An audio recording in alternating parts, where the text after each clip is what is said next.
Mesa de Seguridad Nacional. Más de 100 años de experiencia en esta mesa, experiencia conjunta. Saludo con mucho gusto al maestro Pepe Reveles, José Reveles, periodista de larga trayectoria, más de 50 años en el periodismo. Le recomiendo su libro más reciente. Ya ve que don Pepe no anda en redes sociales y qué bueno, porque si no también me lo hubieran incluido en la demanda. Necropolítica y narcogobierno. Nuevas dinámicas de poder en México, dice Pepe Reveles, a quien saludo con mucho gusto. Maestro Pepe, ¿cómo estás? Muy buen día, Vicente, y saludos también a los compañeros, a Francisco Cruz y al licenciado César Gutiérrez Priego. Un gran abrazo y vamos a empezar a la hora que gustes. Claro que sí. Más de 50 años en el periodismo del querido Pepe Reveles, más de 47 años en el periodismo del querido Francisco Paco Cruz, periodista de larga trayectoria, escritor, autor de una larga lista de libros. Les recomiendo sus dos más recientes, Las Damas del Poder y García Luna, El Señor de la Muerte. Querido Paco, te mando un abrazo. ¿Cómo estás, maestro? Vicente, muy bien, muchas gracias. Un abrazote para ti antes de empezar, un abrazote para Pepe. El licenciado Gutiérrez Priego sé que se va a sumar prontísimo, pero antes, mira, antes de ir también, ya lo decía Ricardo Sevilla, youtubers somos todos porque estamos aquí, así que la solidaridad es amplia, plena, ya veremos algunas cosas, pero si Salinas Pliego intenta amedrentar, intenta amordazar, intenta silenciar a los youtubers somos todos, Vicente. Así que un abrazote antes de que empecemos y aquí estamos.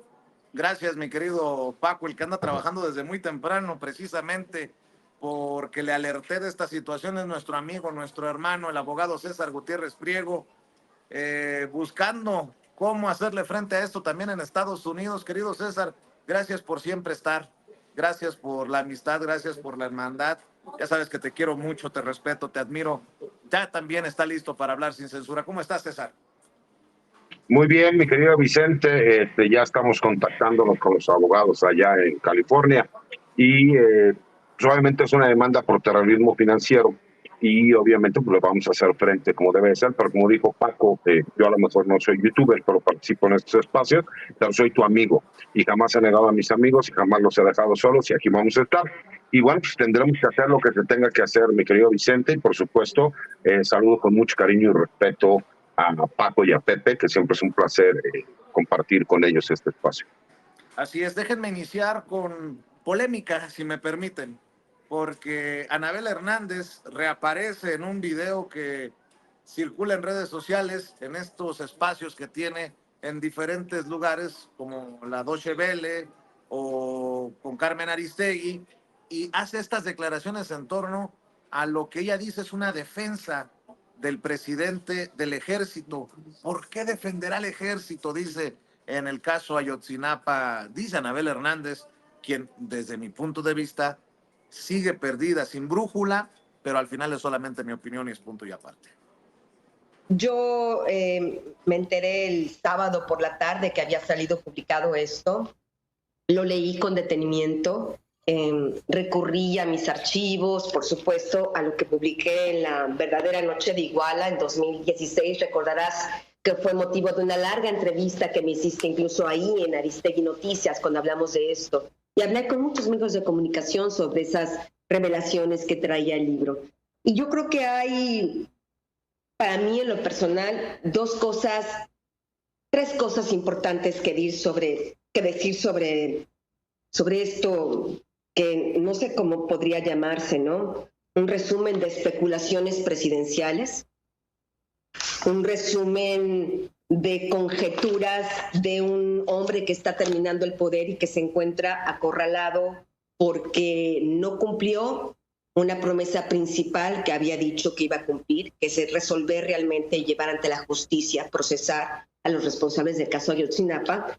Y por otra parte, pues un hombre que está señalado, al menos en mis investigaciones, sobre financiamientos del cártel de Sinaloa a sus 3 campañas presidenciales. Entonces, habría que decir que este documento no tiene ninguna validez jurídica. Es muy grave que un presidente de la República desgaste la investidura presidencial, un presidente de la República que no es fiscal, que no es Ministerio Público y que no es el investigador del caso. Es muy grave que realmente a los padres de los 43 estudiantes les tenga que llegar un documento como este a sus manos como explicación lleno de conjeturas, incongruencias, barbaridades, barrabasadas, por llamarlo de alguna manera, ¿no? Para tratar de justificar lo injustificable y para tratar de limpiarle la cara al ejército. Bueno, Anabel Hernández va de decir que el presidente Andrés Manuel López Obrador tiene vínculos con el narcotráfico a decir que está arrinconado y que dice barrabasadas y que le ha presentado no sé qué tantas cosas a los padres de los normalistas de Ayotzinapa porque quiere lavarle la cara al ejército. Con qué facilidad sueltan adjetivos, calificativos y todo lo que hemos escuchado, pero bueno, en un tema tan complejo creo que amerita opiniones serias sin tanto histrionismo. Esa también es mi opinión. Empiezo contigo, Pepe Rebeles. Tú has estado al pendiente del caso, tú has documentado también cosas acerca de este tema y bueno, pues en medio de este ruido, ¿qué piensas? ¿Qué dices? Desde el momento en que Anabel publicó La verdadera noche de Iguala, yo estuve en desacuerdo con algunas de las afirmaciones que hacía dentro del libro, entre ellas que en efecto había un cargamento de opiáceos, de heroína, no en uno, sino en dos autobuses, decía ella, de los que te traían los jóvenes normalistas de Ayotzinapa. Y justamente esos dos autobuses eran los que ya habían ellos pues tomado para venir como todo el mundo sabe, a la, a la conmemoración del 2 de octubre en la Ciudad de México. Ellos tenían el encargo de recabar, de concentrar los autobuses y por eso andaban cerca de Iguala en la noche del 26 de septiembre de 2014. Pero antes ya traían unos autobuses que es en los que llegaron justamente a las afueras de Iguala. Y decía que no, eran no uno, sino dos autobuses los que traían la heroína y curiosamente eran los dos que ya tenían desde más de 2 semanas antes los jóvenes normalistas de Ayotzinapa, lo cual me pareció a mí totalmente increíble porque quiere decir que anduvieron paseando la carga de la droga, por supuesto ignorando que la traían en algunos clavos dentro del autobús, por toda la geografía de Guerrero, sin que, sin que se les ocurriera a los delincuentes rescatarla en otro lugar que no fuera justamente en Iguala. En alguna carretera durante un día, pues no sé, poner algún retén falso o lo que sea para recuperarla, pero no lo hicieron. Ella habla de que tuvo contacto con uno de los líderes de los Guerreros Unidos, que era el dueño de esta droga y que fue el que dio la orden de que se la recuperaran a como diera lugar. Esto, de alguna manera, que parece coincidir con la versión del GIEI, del Grupo Interdisciplinario de Expertos Independientes, no es así, porque ellos hablan de un quinto autobús que no tiene nada que ver con los dos que menciona Anabel. Ese quinto autobús es aquel que la PGR ni siquiera mencionó en sus investigaciones y que pudo salir de Iguala sin ser retenido, sin ser baleado y sin que le pasara nada, ¿no? Y que después fue revisado por los expertos internacionales y les presentaron, según aseguran ellos, otro autobús, otro chofer, o por lo menos un autobús remodelado que no correspondía al que ellos estaban solicitando. De tal manera que se perdió un poco todo este tiempo y toda esta esfuerzo de investigación justamente por los engaños de la autoridad y la permisividad que se tuvo con los dueños, con los permisionarios de los autobuses. Entonces, ahí yo marqué una diferencia. Yo escribí también un texto sobre el asunto de Ayotzinapa, que se llama Echarle la culpa a la heroína, en 2015, pero yo menciono justamente el quinto autobús, el que mencionan los del GIEI, como el que posiblemente traía la droga y que era una de las hipótesis más viables de ser confirmadas. Después, con el tiempo, aparece que hubo grabaciones que se obtuvieron en los Estados Unidos, no en México, en los Estados Unidos, de grupos ligados a los Guerreros Unidos que estaban traficando en Chicago y que de ahí, desde sus celulares, estuvieron dando las órdenes de qué es lo que se hiciera en Iguala, sin estar presentes. Es decir, a larga distancia daban órdenes de qué es lo que se hacía y qué no se hacía, ¿no? Y quién debiera operar esas órdenes. Sobre todo era cerrar la ciudad de Iguala para impedir cualquier salida de cualquier vehículo, transporte o persona de la ciudad de Iguala esa noche terrible del 26 al 27 de septiembre de 2014. Y bueno, con el tiempo, lo que se sigue sosteniendo es que sí pudo haber habido esa carga de heroína, pero no se ubica exactamente en cuál de los autobuses estaba, pero no en dos autobuses y no en los dos que traían los estudiantes días antes en los que ya habían tomado para el viaje de los normalistas de todo el país a la conmemoración del 2 de octubre del 68. Y bueno, no están conformes ahora con el informe que está dando el gobierno, pues eso no es la primera vez que ocurre.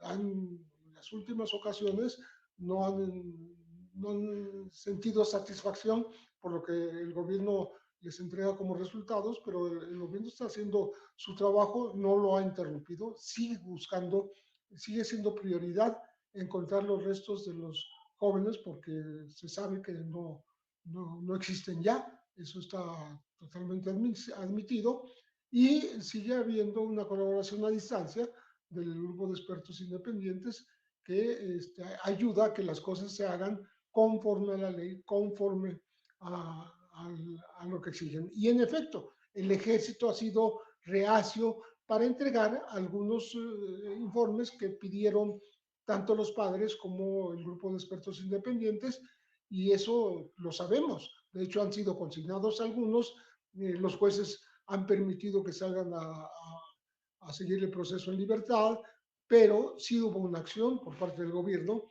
para que los militares respondieran por las acciones que tuvieron aquella noche fatídica de 2014. Así es.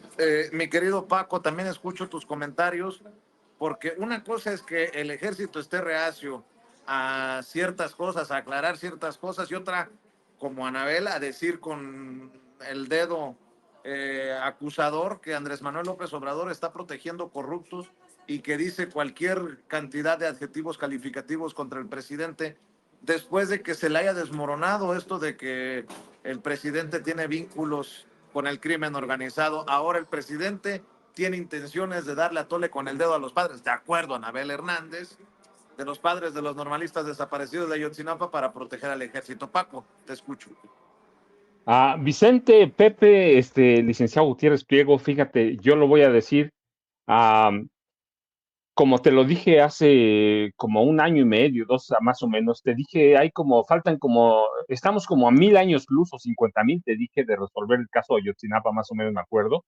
Te dije que no se va a resolver. Tengo un libro sobre Ayotzinapa que se llama La guerra que nos ocultan, y en el que no deduzco, sino ofrezco pruebas de que sí participó el ejército, sí participó, doy nombres, por qué, cómo, qué hicieron, de que sí hay elementos y hay pruebas, hay evidencias de que el ejército sí participó en aquella llamada la noche de Iguala. Sí hay elementos, hay muchos elementos, yo doy nombres, doy todo, y lo digo ahora, por ejemplo, desde 1982, el ejército, lo sé por mi papá, esto lo sé por mi papá. Desde 1982 el ejército controla todas las frecuencias radiales de todas las policías del país, de todas. Todas las frecuencias, todas las claves son las que ha dado el ejército desde 82. Así que así llegamos a los llamados centros de inteligencia, comando, lo que C1, C2, C3, C4, C5, creo que ahora va a haber C6, pero así llegamos a los centros de comando en octubre de 2014, en septiembre de 2014, en Ayotzinapa, en el C4 de Iguala, como en todos los C, del C1 al C5, hay militares apostados en los C1 y ellos controlan nunca, esto lo sabe el licenciado Gutiérrez Pliego, nunca una policía, nunca un civil está por arriba de un militar en ciertas cuestiones. Y en los C1, C4, lo que sea, siempre hay un militar destacado o destacamentado, como dicen ellos, siempre. Yo en el libro, en La guerra que nos ocultan, doy nombres, doy apellidos, digo dónde estaban. Así que hay evidencias. ¿Hay evidencias para decir que los mató el ejército? No. ¿Hay evidencias para decir que participó en la desaparición? Sí. ¿Que supo de la desaparición? Sí. ¿Que el general secretario de Defensa, Salvador Cienfuegos Cepedas, supo de este operativo? También los hay. ¿Por qué? Porque los soldados y en el ejército mexicano, como en todos los ejércitos, son muy verticales, muy verticales. Hay un problema y sobre todo algo que pueda ser un problema mayor, como es en México la cuestión de estudiante que viene o traemos una memoria desde 60 cuando asesinan, matan, desaparecen estudiantes y luego tenemos la memoria del 68, del 71. Los problemas o los temas con estudiantes, no solo problemas, son gravísimos. Así que de los C1 hasta el C5, cuando se tiene un problema de esa naturaleza, se tiene que comunicar de inmediato al cuartel que esté más cerca. De allí sale a la zona militar. De la zona militar sale al Estado Mayor. Del Estado Mayor, pero esto es inmediato, Esto es inmediato. Sale el secretario de la Defensa. Y en un tema como el de Ayotzinapa, tuvo que salir inmediatamente al comandante supremo. Que el comandante supremo, ¿quién era? Enrique Peña Nieto. En el libro documento, otra vez, con documentos oficiales de Telcel, como dentro de la zona militar, del campo militar número 1, en Lomas de Sotelo, estaban algunos teléfonos de los estudiantes y había llamadas de entrada y de salida. Yo en especial me enfoco en el del joven que fue desollado en vida. Y estaban ahí e hice un recorrido, porque además en el libro están los documentos, un recorrido de lo que hicieron los soldados con los teléfonos de los jóvenes. Es decir, hicieron un recorrido de inteligencia para saber qué habían hecho. Así que hay participación del ejército, sí. ¿Los desapareció el ejército? No podemos decir que los desapareció el ejército porque no hay pruebas. También está documentado que el ejército tenía por lo menos un par de soldados infiltrados en Ayotzinapa, siempre, no ahora. No ahora. Desde los 60, Ayotzinapa ha sido considerada una normal rural comunista. Así que siempre ha tenido el ejército, incluso la Marina, un infiltrado que les está pasando informe. Y había un infiltrado, hay nombre y apellido, que estaba con los estudiantes de Ayotzinapa. ¿Es capaz el ejército de desaparecer a uno de los suyos? La gente dice que no, yo digo que sí, porque hay elementos para hacerlo. Así que, pero partimos de bases diferentes con Anabel. Ella parte del narco, yo parto de la forma en que condujeron a los estudiantes al matadero.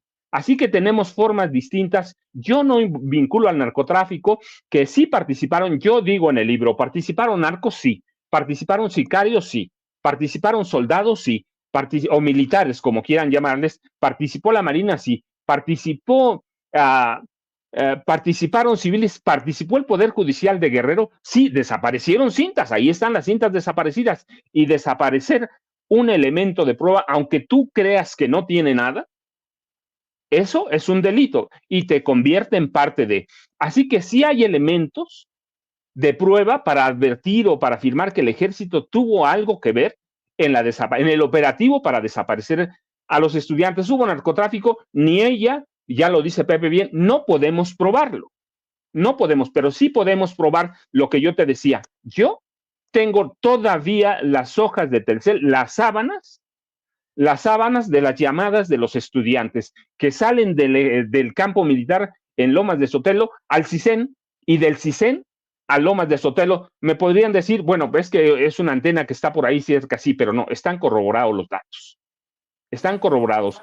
Entrevisté a un grupo de médicos militares que me orientaron sobre cómo habían desollado a este jovencito y me dijeron, fue un especialista y lo hizo con esto, y es un corte en gota.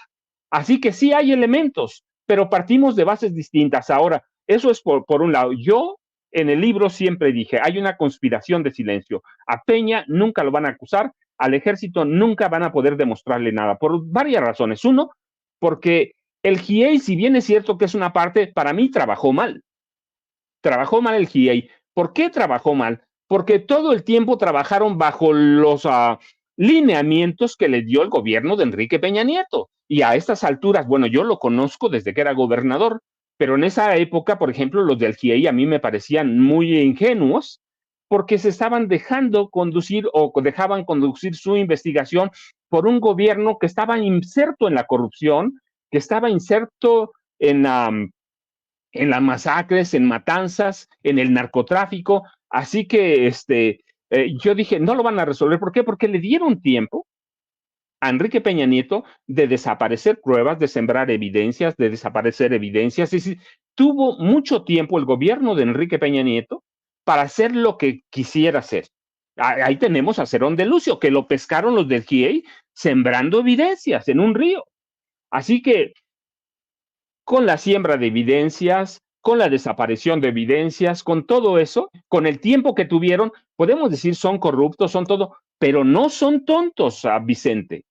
Así que lo van a poder resolver, yo insisto, no lo van a poder resolver por todo lo que falta. Es un crucigrama con piezas faltantes, es como meterte a un laberinto ciego, nunca vas a salir. Tuvieron mucho tiempo y después del triunfo de Andrés Manuel López Obrador, tuvieron todavía meses para desaparecer lo que quisieran desaparecer.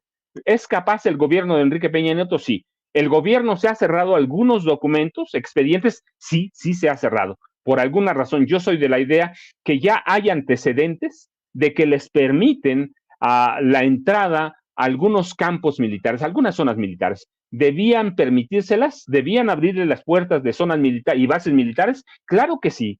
¿Debían abrirse a las leyes civiles? También. No lo vamos a poder resolver. ¿Por qué? Porque tenemos un poder judicial que está para proteger a todo el gobierno de Enrique Peña Nieto. Ahí tenemos al procurador, allí tenemos a los militares liberados. ¿Son todos culpables? No, yo no hablo de culpables, hablo de que la investigación es muy deficiente porque se perdieron cualquier cantidad de expedientes y de evidencias. Va, punto. Hasta el Poder Judicial de Guerrero desapareció.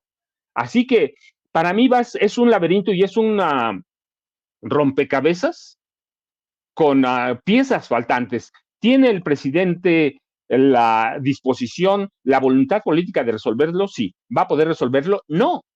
No, te lo dije hace 2 años, poquito más. No lo van a poder resolver por todo lo que falta. ¿Cómo rellenas la pérdida de evidencia? ¿Cómo rellenas todos los expedientes perdidos? No lo puedes rellenar. No se puede. Y menos a estas alturas, te digo, porque son corruptos, son todos, sí, pero tontos no son. Luego la otra parte, mira, la otra parte. Inicialmente, Anabel, como otros periodistas, involucraba o vinculaban al presidente a dinero del narco solo en la elección de 2006. Ahora, Anabel lo vincula en 3 elecciones. Yo recuerdo, y es un alegato mucho de Anabel, que es muy recurrente, dice, pero alguna vez López Obrador pensaba que yo era la mejor investigadora de este país. Es cierto, el presidente lo dijo, pero ella también dijo que investigó por años al presidente López Obrador y no encontró nada. Quiere decir que entonces fue una mala investigadora hizo muy mal su investigación. Ahora, involucrar o vincular al presidente en tres elecciones al narcotráfico. Ahorita dijo en 2006, 2012 y 2018. Bueno, pues solo hay que presentar la evidencia. ¿Sí? El periodismo no puede ser un acto de fe, no es una acción de fe. No es de que yo le creo a Anabel Hernández, le creo a Francisco Cruz, al licenciado Gutiérrez Priego o a José Reveles, a Vicente Serrano. No, el periodismo es un oficio o una profesión en la que hay que presentar pruebas si se acusa, si se investiga. Yo entiendo que hay pruebas que no puedes presentar, pero mira, para eso existe esta cosa que se llama testar, ¿sí? O censurar un documento, lo puedes censurar en partes y decir, aquí tengo mi documento, los que yo tengo siempre les he dicho, ahí están a la vista, los tengo el primer expediente, la primera investigación completa, amplia, de la Procuraduría de Guerrero, de la Procuraduría General de la República, toda completa, sin testar.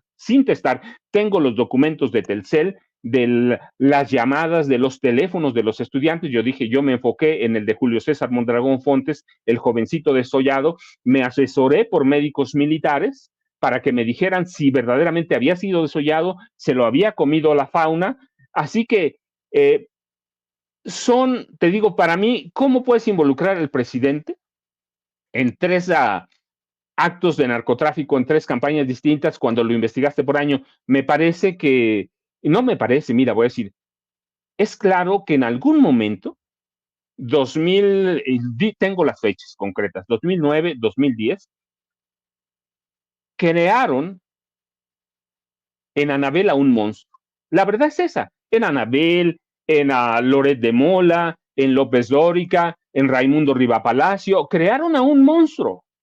Y ese monstruo se alimentaba de información de la DEA. Ese monstruo nunca cuestionó a la DEA.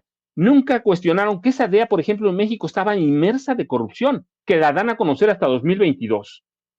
Y esa DEA es la que acusa, filtra documentos. Uno puede cobrar o no, pero puede estar al servicio de alguien, consciente o inconscientemente. Y si es consciente es grave, si es inconsciente es grave. Lo hemos dicho aquí, la DEA a partir de los 80, 85, 89, que ya hay pruebas, hay evidencia sustentable, se convirtió en un organismo de inteligencia. Y ese organismo de inteligencia, espionaje, contrainteligencia, se dedica a desestabilizar gobiernos de América Latina. Si no, pues solo hay que ver cómo llegó el narcotráfico. Así que acusar o vincular al presidente en tres periodos distintos a dinero del narcotráfico, me parece, mira, ¿quién es dueño del sistema bancario internacional? Estados Unidos. Si López Obrador hubiera recibido un centavo, ya lo habrían dado a conocer a través de periodistas como Salvador Sánchez, Salvador García Soto, Anabel Hernández, Tim Golden, algunos de los que son los consentidos de la DEA. Lo habrían dado a conocer una foto, una cuenta bancaria, un encuentro con un capo pesado en realidad, pero no hay. Entonces, mientras no haya una evidencia, sí pueden. Hay que meter las manos al fuego por alguien, no, nunca se meten, pero si uno va a acusar a alguien, no al presidente de la República, a quien sea, si lo va a acusar de recibir algo, un caso de corrupción, tiene que presentar evidencias. Y lo otro, mira, de que el presidente está acorralado, pues yo creo que la evidencia del 2 de junio, domingo 2 de junio de 2024, sale sobrando. Casi 36 millones de votos salieron contentos a votar, a respaldar no solo a López Obrador, el trabajo del López Obradorismo, pero si lo personalizamos, pues 36 millones de personas salieron a darle el voto de aprobación y el cierre al gobierno del presidente Andrés Manuel López Obrador. No se trata de defender, se trata de mostrar evidencias, y el licenciado César Gutiérrez Priego, él sabe mucho de eso. ¿Por qué? Porque si tú llegas a un juzgado a acusar o a defender, pues tienes que presentar en el caso de acusar, presentar las evidencias. Así que yo digo, creamos monstruos en este país, monstruos periodistas, y los monstruos ahora no saben de qué vivir. Tenemos monstruos ególatras que están desesperados, y para mí, creamos eso es lo que tenemos, pero precisamente lo que tenemos, el periodismo tiene que reinventarse, que dignificarse o hacer algo. ¿Para qué? Ya lo dijeron los estudios recientes, ¿sí? 60% de la población no cree en los periodistas, pero no es nuevo, eso es viejísimo. Así que vamos a tener alegaciones para rato, discusiones para rato, Vicente, pero pues los documentos ahí están. Anabel tiene su expediente, que seguro es el mismo que yo tengo, y seguro nos entregaron personas similares. Ahí lo tenemos, y no hay una prueba de que el ejército los haya. Sí participó en la desaparición, eso quiero ser muy preciso. Sí participó en la desaparición de los estudiantes. Los desapareció el ejército, no lo podemos probar, pero que si hay elementos, hay soldados, hay oficiales, sí, porque yo doy nombre y apellidos de la primera investigación, quiénes estaban, a dónde estaban, y lo más importante, nunca un centro de inteligencia, un C, puede dejar de tener un militar. Y ese día los militares ordenaron apagar 14 de las 16 cámaras, Vicente. Así es. Déjame escuchar también las opiniones del querido César Gutiérrez Priego, porque César, es conocido que tú has crecido, te has desarrollado en ese círculo militar, y bueno, pues ahora el presidente, dice Anabel Hernández, no solamente es protector de los narcos, sino también protector de los militares corruptos. En fin, a ver, mi querido César. Mira, a mí me llama mucho la atención y me causa tristeza porque yo sí consideré en algún momento a Anabel Hernández una buena periodista de investigación. Y el problema no es que esté o no esté de acuerdo pues con su opinión, ¿no? Me parece que cada quien puede tener la opinión que guste. Las situaciones, las pruebas con las que tú lo puedas sustentar, como bien lo decía Paco. Hay una situación en lo personal, ¿no? Se habla de que un resumen de especulaciones por parte del presidente. Más bien parecería que se está autodefiniendo Anabel, lamentablemente. Y como te lo digo, me causa a mí extrañeza ver que una mujer pasa de decir que ella ha investigado al presidente López Obrador desde que era jefe de gobierno, desde que era candidato y que nunca encontró absolutamente nada, porque si lo hubiera encontrado lo hubiera hecho público, y que ahora nos hable de que supuestamente desde el año 2006, en el año 2012, ella tenía conocimiento de toda esta información. Entonces, bueno, desde ahí me parece que uno no puede decir una cosa y si luego ando de malas, pues entonces cambiar la versión de los hechos, ¿no? Ese es mi particular punto de vista. Pero entrando al tema de Ayotzinapa, y yo sé que a mucha gente no le gusta mi punto de vista, pero Paco, que conoce el expediente, lo sabe. Una cosa es lo que nosotros vemos en los medios de comunicación, los libros, las investigaciones independientes, y otra cosa es lo que existe en el expediente penal, en la causa penal que se realiza la investigación por la desaparición de los 43 normalistas. No hay una sola prueba que demuestre que el personal militar tuvo que ver con la desaparición de los jóvenes. Ojo, estoy hablando jurídicamente. ¿Cómo quieren que jurídicamente se realicen acusaciones o imputaciones en contra del personal militar si en la causa penal no existen toda esa información que diferentes medios de comunicación por investigaciones independientes han podido realizar y determinar que pudo haber existido algún grado de participación? Es el problema que tenemos en este país, porque la gente se va con la idea de lo que escucha en los medios de comunicación, pero que no existe en la realidad de los hechos en una causa penal. Y si no existe en una causa penal, jurídicamente no existe, ¿no? Ese es uno como de los primeros puntos complicados por ahí. Dos, se habla mucho de la participación de elementos militares en la desaparición de los normalistas. Como efectivamente lo dijo Paco y también lo mencionó Pepe, existían dentro de los grupos de información del personal militar un militar que se encontraba como normalista y que está dentro de los 43 desaparecidos.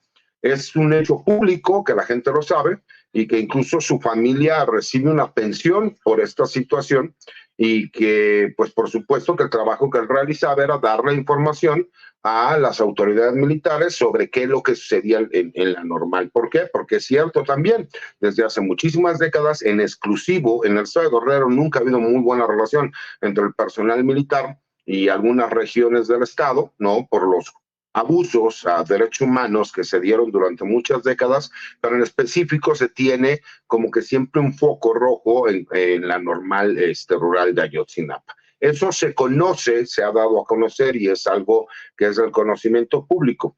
Me parece que el grave problema que viene aquí es cuando existió la negativa por parte de quien era el secretario de la Defensa en la sección de Enrique Peña Nieto, que fue el general Salvador Cienfuegos Cepeda, de que no se entrevistara ni se investigara a personal militar, que no hubiera extranjeros del grupo de expertos internacionales que realizaran preguntas o que interrogaran a personal militar, y desde ahí se fue creando muchísima desconfianza. También es cierto que se han abierto todos los expedientes e instalaciones, pero que también se habla de que existen, por ejemplo, ciertos documentos que hacen falta por el simple hecho de cómo vienen foliadas estas hojas, ¿no? Yo conocí en su momento parte del expediente porque en algún momento se me solicitó que yo apoyara a la defensa de un militar que estaba señalado en la desaparición de los normalistas, que era el capitán Crespo, quien toma la fotografía que es conocida por la mayoría de la gente y que dicen que supuestamente se encontraban dentro de un batallón, cuando la realidad es, y ahora se conoce, que esa foto se toma en la recepción de un hotel que se encuentra allá en Iguala, y que es donde el mismo capitán les dice que den sus nombres reales y completos, porque si no, posteriormente no los van a poder encontrar o localizar. Pero hay una realidad que nadie puede negar. Los verdaderos autores intelectuales del crimen, confesos, y que habían sido sentenciados, fueron puestos en libertad hace un par de años. ¿Por qué? Porque gracias a las torturas que realizó la Agencia de Investigación Criminal y en su momento Tomás Herón, por eso fue que se vinculó a proceso a Jesús Murillo Caram, torturaron a estos personajes. Todos pudimos ver el video donde al Cepillo lo están torturando y donde obviamente pues esas torturas que le realizan es una violación flagrante a los derechos humanos, y por supuesto que todas las declaraciones que se llevaron a cabo pues dejaron sin validez sin ningún tipo de validez jurídica estas confesiones y estas declaraciones. Y por eso vimos, ¿no?, que en honor a la verdad, pues un juez tuvo que absolver a estos personajes, porque simple y sencillamente al no contener ninguna de las declaraciones donde reconocen que pertenecen a un grupo criminal, que ese grupo criminal se llama Guerreros Unidos, que ellos fueron los que ordenaron la desaparición de los estudiantes, que ordenaron el asesinato, que lo confiesan abiertamente algunos de ellos, pues vimos que fueron puestos en libertad y que ahora incluso son testigos colaboradores de la Fiscalía General de la República. Y el problema nuevamente viene ahí, que la gente ya tiene tanta información que le cuesta trabajo entender en qué situación jurídica se encuentra cada uno de estos puntos. Mencionan nuevamente, ¿no?, que supuestamente hay participación de elementos militares. Hasta donde yo tuve conocimiento, sigo sin saber, ¿no?, exactamente cuál es el grado de participación que le están señalando, pero sí también he escuchado una crítica muy grande de que por qué el personal militar, algunos de ellos, porque no son todos, ¿no?, la mitad de ellos están llevando su proceso en libertad, pero la otra mitad se encuentran presos en la prisión militar del campo militar número 1. Eso yo lo sé. Entonces, me parece que hay mucha desinformación. Por supuesto, el hecho de que sepamos, ¿no?, que hay por ahí un general, comandante de la zona, que está llevando su proceso en libertad, pero pues el comandante del batallón sí se encuentra preso. Entonces, hay muchas cosas que la gente no ubica, que muchas veces los medios no dan la información correcta, que incluso sacan fotografías de militares diversos que no tienen que ver, y que aparte, lo que nosotros vemos en las noticias no existe en el expediente jurídico. Entonces, ¿cuál es la realidad?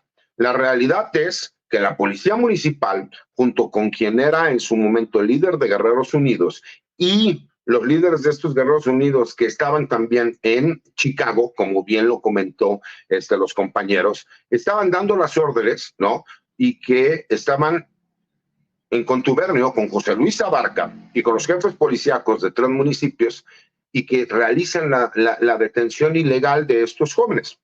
En el momento el ejército dijo, bueno, es que nosotros no podíamos hacer nada porque nosotros no teníamos facultades para realizar detenciones, en primer lugar. Y en segundo lugar, porque se supone que la policía era la que tenía que llevar a cabo las detenciones. Eso no quita que esté enrarecido el tema. Y eso no quita, como bien lo dijo Paco, que a lo mejor pasarán 10 años más, Vicente, y que no vamos a saber exactamente qué sucedió, porque ha estado tan manoseado también el caso. Y hay muchísima información que ya la desaparecieron, que la realidad es que no vamos a dar con la verdad, porque aunque nos dijeran la verdad, ya no la creeríamos. Y me parece que es un punto muy importante, y también pues, yo pediría que no se satanice a todo el ejército por lo que algunas personas mencionan que sucedió, porque ¿por qué a los delincuentes sí tenemos que decir que presuntamente son delincuentes, pero al personal militar ya inmediatamente lo condenamos? Y créanme que no es defenderlos por defenderlos, claro que yo tengo una afinidad porque es el medio donde yo me crié, pero yo fui torturado por elementos militares, ¿no? Igual hay una recomendación del Estado mexicano por ese hecho que es público, ¿no? Y que, bueno, pues yo estoy como víctima del Estado mexicano, y aún así eso no quita que yo tenga que odiarlos, ¿no? Pero de que han sucedido hechos de ese estilo, por supuesto que han sucedido. Pero en este caso en específico se les sigue juzgando y se les sigue condenando con todavía ni siquiera han llevado un proceso. Entonces me parece que hay tanta desinformación, me parece que hay mucha molestia, me parece que hay asociaciones de derechos humanos que legítimamente tratan, ¿no?, de encontrar la verdad, pero también me parece que hay mucha gente que sacó beneficios políticos y económicos de esto y que obviamente siguen presionando y siguen manejando diferentes versiones. ¿Para qué? Pues para río revuelto, ganancia de pescadores, ¿no? Entonces esa es la realidad, mi querido Vicente, es un tema muy complicado, es un tema muy duro. Me parece que si cualquiera de nosotros perdiéramos a un hijo, a un hermano, a un familiar, a un buen amigo, pues obviamente no descansaríamos hasta conocer la verdad, pero te digo que una es la verdad que conocemos en los diferentes medios de comunicación y otra es la verdad jurídica, ¿no? Que es la que tiene validez realmente, y todo lo que nosotros vamos a los medios de comunicación no existe en el expediente como tal. Y mientras surgen estos señalamientos de periodistas, comunicadoras como Anabel Hernández, el juez tercero de distrito en el Estado de México, Everardo Maya, otorgó amparo al exalcalde de Iguala, José Luis Abarca, vinculado con el caso Ayotzinapa y acusado de delincuencia organizada, para que continúe su proceso en libertad, argumentando que Abarca padece una enfermedad grave. Y a eso súmele que Tomás Cerón sigue de vacaciones en Israel. Mi querido Pepe Reveles. Pues sí, vamos a seguir viendo este tipo de cosas porque, como ya lo dijo también el licenciado César Gutiérrez, muchos de los líderes, de los delincuentes confesos, han sido liberados durante todo este transcurso de tiempo. Pues ya estamos cumpliendo 10 años de los acontecimientos de la noche de Iguala. Han sido liberados porque en las investigaciones iniciales se les torturó, entonces ellos se han defendido haciendo ver que los obligaron a decir lo que está sentado en las actas. Y por tanto, los responsables de toda esta situación, bueno, como acabamos de recordar, Tomás Herón, que torturó personalmente a algunos de estos líderes de Guerreros Unidos, pues está refugiado en Israel y no aceptó un convenio para regresar a México y ser juzgado acá, como se lo propuso en su momento cuando era subsecretario de Derechos Humanos Alejandro Encinas, que viajó hasta Israel, pero él lo rechazó. Entonces, estamos hablando de un Murillo Karam que fue a dar a prisión, y por enfermedades y todo se pensó en dejarlo seguir su proceso en libertad, porque todo lo que hicieron ellos, de la famosa verdad histórica inicial, ha impedido que se avance en la investigación, porque cada ladrillo que se puso a esa construcción de la verdad histórica es un obstáculo para desentrañar la verdad real, ¿no? Entonces, creo que estamos partiendo justamente de no un cero, sino de un menos cero cuando se empezó la investigación en este gobierno, y ahora lo que estamos viendo es que un juez del Estado de México, Everardo Maya, le está dando la posibilidad a José Luis Abarca de seguir su proceso en libertad. No me parece a mí que la autoridad haya investigado suficientemente, no tanto a José Luis Abarca, sino a su esposa. A su esposa que en su momento, bueno, se supo y todo el mundo lo debía recordar, que, que tenía hermanos muy cercanos, muy demasiado cercanos a Arturo Beltrán Leiva. Ese era digamos, el hilo delincuencial que llegaba hasta el municipio de Iguala por la vía de la esposa de José Luis Abarca. Y uno de estos hermanos, sobreviviente, nunca ha sido, pues que se sepa, ni perseguido ni capturado, que es Salomón Pineda Villa. Es hermano de los dos que fueron asesinados por el propio Arturo Beltrán porque consideró que lo habían traicionado. Pero eso ocurrió antes de los acontecimientos de la desaparición de los estudiantes y no, tampoco se pasó más que a la historia, porque ahí viene también la generación de la división de la gente de los Beltrán Leiva entre los Rojos y los Guerreros Unidos, más otros como los Tlacos, los Granados, etcétera, de grupos más pequeños de delincuentes. Pero bueno, volviendo a nuestro tema central, me parece que la, la falta de investigación, no porque se contamine o se transmine el, el perfil delincuencial de los hermanos a la hermana, que es la esposa de José Luis Abarca, sino porque hay evidencias de que ella tuvo que ver directamente en la orden de parada como de lugar y desaparecer a los muchachos en su momento. Hay varias declaraciones al respecto, pero no son cuestiones que se les ha dado seguimiento en las investigaciones que la autoridad ha hecho sobre el tema de los 43 desaparecidos. Entonces, creo que es muy importante el hecho de que ahora la justicia, alegando una enfermedad de José Luis Abarca, le esté disculpando de la delincuencia organizada de la que ha sido acusado con elementos también, porque toda su policía estuvo al servicio de quienes desaparecieron a los muchachos de Ayotzinapa. Eso se demostró incluso en interrogatorios a cerca de 70 policías, sobre todo los llamados bélicos, que así se llamaron un escuadrón de élite de la policía de Iguala, que estaban perfectamente ligados a los delincuentes y traficaban la droga.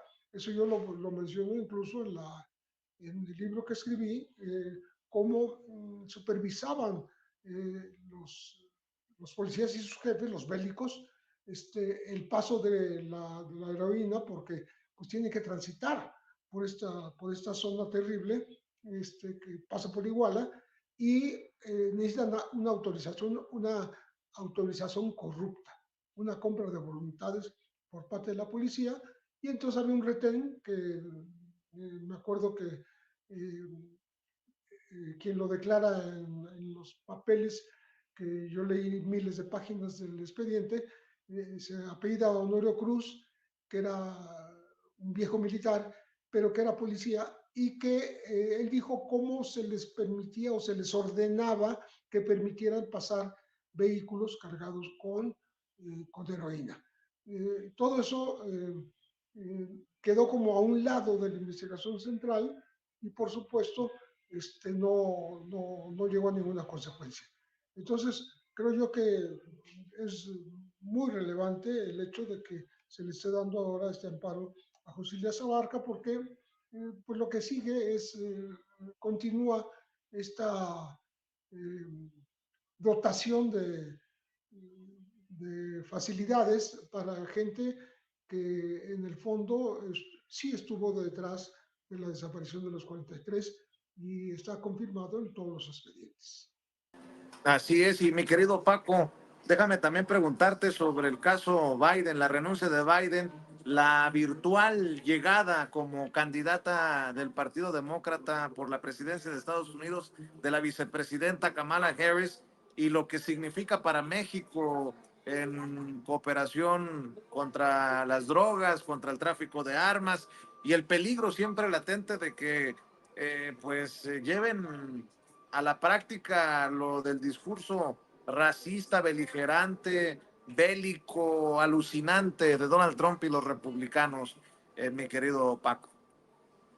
Vicente, como que de pronto cambió la situación, ¿no? Cambió el panorama, todo se ha como aclarado para los demócratas, incluso, ¿no? Tenemos una mujer que de haber recibido, como recibe casi cada candidato a la vicepresidencia de vicepresidencia de Estados Unidos, de haber recibido un regalo envenenado y pasar a la oscuridad, podemos verlo casi siempre, aunque hay casos de que de la vicepresidencia saltan a la presidencia, pero en el caso de Kamala Harris, recibió un regalo envenenado hasta hace un par de días, creíamos, yo estoy convencido todavía que fue una mujer gris en la vicepresidencia, fue una mujer que no quiso jugar o se negó a jugar el papel que le dio el presidente Biden de tratar con los inmigrantes cuando ella fue seleccionada hace 4 años para tratar con las minorías, para tratar con los negros, para tratar con los blancos de otra forma, y renunció prácticamente al papel que le dio Biden, y de pronto se convierte en una sorpresa, ¿no? Ha juntado cuántos millones de dólares, ya hay otro paquete de 100 millones de dólares, ¿qué tenemos o qué podemos esperar de ella? Lo mismo que de Trump, una retórica que la ayude a construir un personaje. Ella tiene que construir un personaje y me da la impresión, por lo que hemos visto en estos 2 días, que ya tenía o ya estaba preparada ella para una emergencia. Es una mujer que fue muy leal a Joe Biden, como algunos gobernadores demócratas muy leales, pero de alguna manera tengo la impresión, por lo que hemos visto, por los ataques a Trump, que está tratando de inventar el personaje que ella ya tenía preparado. Tenemos que esperar una retórica violenta, una retórica agresiva. Está en una campaña en la que entra como con 4 años de desventaja, una campaña en la que tiene que remontar. Ya hay algunas encuestas de última hora en la que dicen que está recuperando el voto de la mujer negra, que es digamos, el votante el elector que más vota.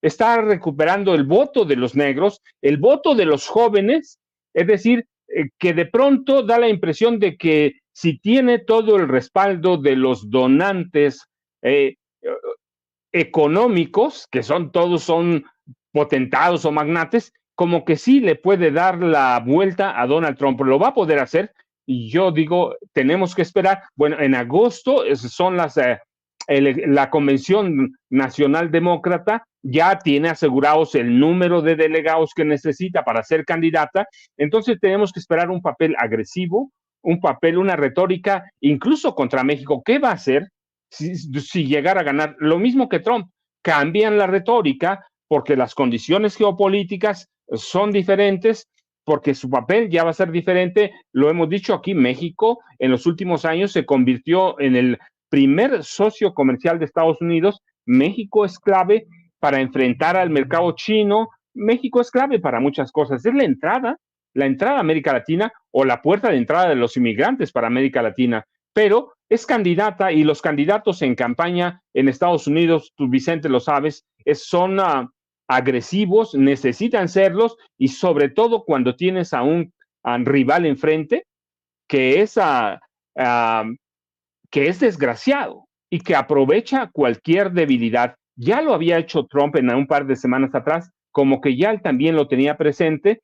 Su comité ya había enfocado la vista o puesto la vista en Kamala Harris. Entonces, Kamala va a tener que llegar a un momento de tener una retórica tan incendiaria como lo de Trump. Entre eso y que vayan a hacer algo contra México, yo digo, primero hay que esperar. Recuerde la primera campaña de Trump, cuando llegó, se sentó a dialogar con López Obrador. Ahora tiene una retórica diferente con un candidato vicepresidente que es igual que él, pero Pues en la presidencia cambian muchas cosas. ¿Por qué? Porque Estados Unidos tiene muchos intereses, tienen puntos de vista distintos en cuanto al tema de la guerra con Ucrania, en cuanto al tema de el genocidio en Palestina, en cuanto a la carrera armamentista, que de la que ninguno, ni Trump, ni Kamala Harris, nadie se puede salir. Esa es la economía de Estados Unidos. Los puntos en inmigración, pues vimos al último a Biden, que había cambiado un poco tratando de conquistar parte del voto latino, que es muy importante ahora. Así que yo digo, vamos a esperar a una candidata que tiene enfrente a un rival que tiene mucho tiempo de adelanto, pero que se apresta a construir una imagen de poder. ¿Cuál va a ser? No lo sabemos, lo vamos a ver de aquí a la convención demócrata en agosto, así que vamos a esperar unos días, pero sí tiene que encontrar una retórica muy agresiva para enfrentar a un rival que tiene por lo menos a la mitad de los estados de Estados Unidos ya ganados. Y ella todavía no tiene nada, si bien es cierto que en 2 días han cambiado las cosas, no tiene nada, hay que esperar el papel que va a hacer como rival, hay que esperar el debate entre ellos dos y ahí vamos a saber qué tipo de candidata. Y después te digo una cosa distinta cuando cualquiera de los dos llegue a la Casa Blanca, Vicente. Lo interesante para mí en estos momentos, perdón, Vicente, lo interesante para mí en estos momentos va a ser la elección del candidato a la vicepresidencia. ¿A quién va a elegir? Necesita, ya lo han dicho, necesita un hombre blanco, un hombre bien aceptado entre cierta clase política de Estados Unidos. Ella fue seleccionada por ser negra. Eso es la verdad, hay que decirla. Ahora ella necesita a quién, a un hombre blanco, a un político. Tiene un buen número de los que elegir. Pero mientras yo digo, mira, las apuestas y las quinielas se van a poner buenas de aquí a la Convención Nacional Demócrata, Vicente. Así es, mi querido Paco, y déjame pedirle al querido César Gutiérrez Priego que cerremos esta mesa de seguridad nacional con un tema que trae en su columna para el día de hoy en La Silla Rota. El caso del asesinato del comisario Milton Morales Figueroa, hombre cercano a Omar García Harfuch, ya señalado, ya nombrado secretario de Seguridad Pública para el próximo gabinete que encabezará la presidenta, Claudia Sheinbaum. Dice, un reto para García Harfuch, atrapar a los asesinos del comisario Milton Morales Figueroa. El asesinato del comisario no puede quedar impune, dice César en su columna. Es una obligación que sus compañeros investiguen y detengan a los responsables, sobre todo sabiendo que una de las investigaciones era la de Ciro Gómez Leiva, una de las investigaciones en sus manos, el atentado contra Ciro Gómez Leiva. También tengo entendido que había realizado un importante operativo, un golpe al crimen organizado. Así que, mi querido César, la pregunta también es si es un mensaje para Omar García Harfuch este asesinato de un hombre cercano a él. Te escuchamos, César. Fíjate, Vicente, la verdad es que fue doloroso, pegó y pegó duro, ¿no? En la estructura de la Secretaría de Seguridad Ciudadana de la Ciudad de México, obviamente en el grupo interno de quien va a ser el próximo secretario de Seguridad Federal. Por supuesto que estaríamos especulando, pero parecería que el ataque, por supuesto que lleva implícito un mensaje, ¿no? Y que tiene que ver también con el hecho de que se sabía que el comisario Milton muy posiblemente iba a irse con Omar García Harfuch y que iba a estar encargado de las áreas de investigación e inteligencia, muy probablemente en el CNI. El perfil que tenía era de un policía investigador. Claro que le gustaba también hacer trabajo de campo, pero la verdad es que no era muy conocido. También nos hace pensar que hubo una filtración de seguridad y que los grupos criminales, por supuesto que se ponen a trabajar y que no bajan la guardia. Quedó demostrado con el hecho de que sabían cuándo ir por él, cuándo atacarlo, sabían y conocían más o menos el lugar en donde él podía estar los fines de semana, en el momento en que no se encontraba con una escolta, el que no iba en un vehículo blindado. Hay un sinnúmero de situaciones, ¿no? Como por ejemplo el hecho de que en el C4 no servían las cámaras para las rutas de escape que utilizaron en su momento. Hay varios puntos que nos hacen pensar eso, pero parece que sí es un reto y parecería que es un mensaje claro, ¿no? Eso no quita el hecho de que duele, y duele en el sentido de que nos quejamos de que en este país muchísimos policías a lo mejor son corruptos, y la verdad es que Milton Figueroa era un perfil de policía que enaltecía el trabajo policíaco, ¿no? Era una persona que vivía en la misma casa de interés social desde que inició su carrera en la Policía Federal y posteriormente en la Agencia de Investigación Criminal, posteriormente en la Policía de Investigación de la Ciudad de México y al último en la Secretaría de Seguridad Ciudadana. Y por supuesto que parecería que es un reto importante que pues, que están haciendo al grupo interno y de trabajo de Omar García Harfuch. ¿Y por qué lo digo así?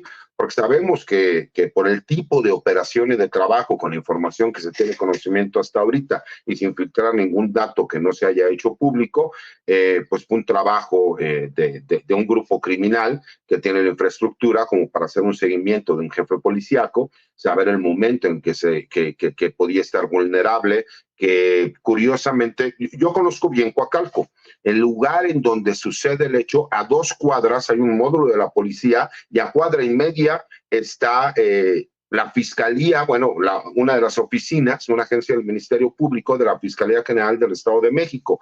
Entonces, me parece que incluso fue demasiado obvio, ¿no? El hecho de hacerlo a una hora pico, que no existieran patrullas, y me parece que cuando los grupos criminales hacen un trabajo y van por un personaje que saben que puede ser un ataque mediático y que por supuesto traerá consigo investigaciones, no lo hacen al azar y no lo hacen sin medir ni pensar en las consecuencias.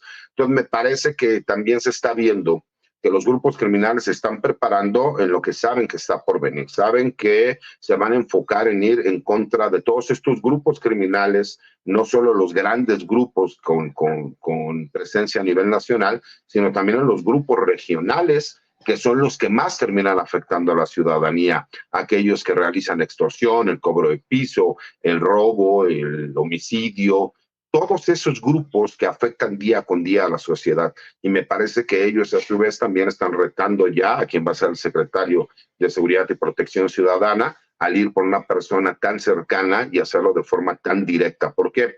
Porque no es incluso casualidad que se hayan filtrado los videos de forma tan rápida en el mismo día en que suceden los hechos y que lo hayan hecho con la intención, ¿no?, de que se conociera la magnitud de lo que sucedió, cuando obviamente pues, la autoridad no filtraría esa información porque son datos sensibles que además deja ver mal tanto a la Secretaría de Seguridad Ciudadana de la Ciudad de México como a la Policía del Estado de México, así como a la Fiscalía General de Justicia del Estado de México. Entonces me parece que hay muchos mensajes por ahí entre líneas que se entienden y me parece que la gente también tiene que entender los riesgos que conlleva todo esto. Yo en la misma columna explico que no entiendo cómo en este país hay personas que quieren ser policías, guardias nacionales, marinos o militares, cuando reciben sueldos de miseria, cuando tienen que salir a jugarse la vida y la libertad todos los días, con un marco jurídico que los criminaliza, con una ley del uso de la fuerza que no los deja utilizar la fuerza y con leyes que parecería que favorecen siempre al delincuente y perjudican a la autoridad, pero que gracias a esa vocación de servicio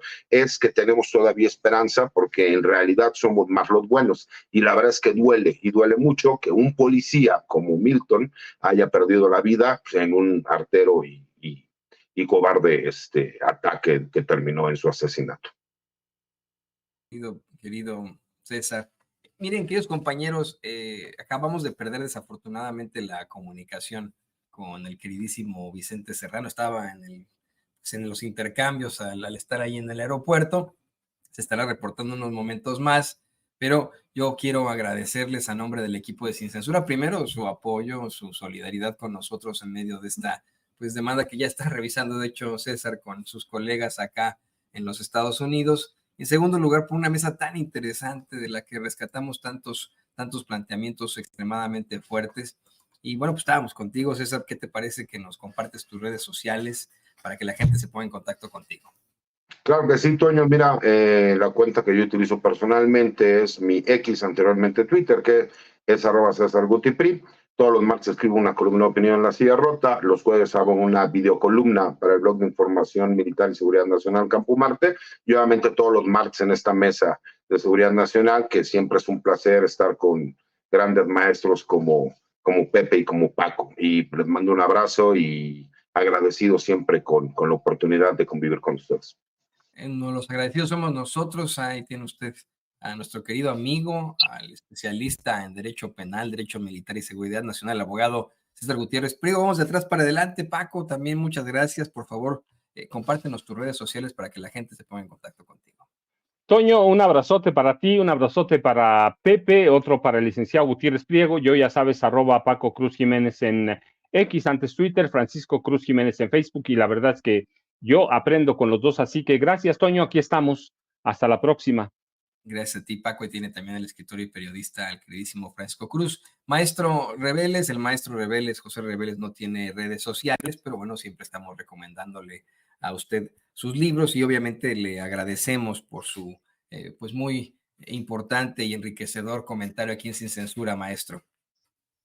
Muchas gracias, Toño, agradeciéndote esta despedida, este saludo y sobre todo, pues agradeciendo la presencia de, como siempre, de Paco Cruz y del licenciado César Gutiérrez Priego.